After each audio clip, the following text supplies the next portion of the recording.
Hello అండి. Hi, welcome to my channel. ఇవాళ మనం మదురైకి దగ్గరలో ఉన్న శ్రీ వెంకటేశ్వర స్వామి ఆలయం దర్శించుకుందాం.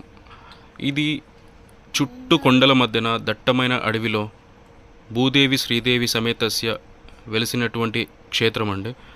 చాలా బాగుంటుంది. ఎప్పుడైనా అక్కడికి వెళ్ళినప్పుడు ఈ గుడిని తప్పకుండా దర్శించుకోండి. చాలా అంటే చాలా బాగుంటుంది. చాలా ప్రశాంతంగా ఉంటుంది. ఇది కాకుండా ఇంకో ఆలయం అండి. మదురై నుంచి ఒక హాఫ్ అన్ అవర్ డిస్టెన్స్లో ఇంకోటి ఉంటుందంటే టెంపుల్, మారియమ్మన్ టెంపుల్. అక్కడ వాళ్ళు దీన్ని మారియమ్మన్ కుండు కూడా అని అంటారు. ఇది మంచిగా సిటీ మధ్యలో ఉంటుందండి. చూడ్డానికి పీస్ఫుల్గా ఉంటుంది. ఈ టెంపుల్ని కూడా దర్శించుకోండి.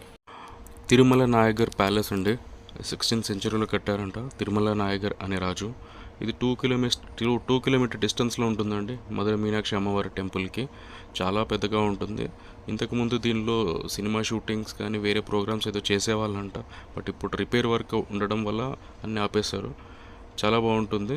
మీకు కుదిరితే కంపల్సరీ వెళ్ళి చూడండి. ఇదే కాదు, మిగతా 2 ప్రదేశాలు కూడా చూసిరండి. ఇంతకుముందు ఈ వీడియోలో పెట్టినవి చాలా బాగుంటాయి. సో ఇదండి మదురైకి సంబంధించిన విశేషాలు. మీకు ఈ వీడియో నచ్చుతుందని ఆశిస్తున్నాను. వీడియో నచ్చితే లైక్, సబ్స్క్రైబ్ అండ్ షేర్ చేసుకోండి.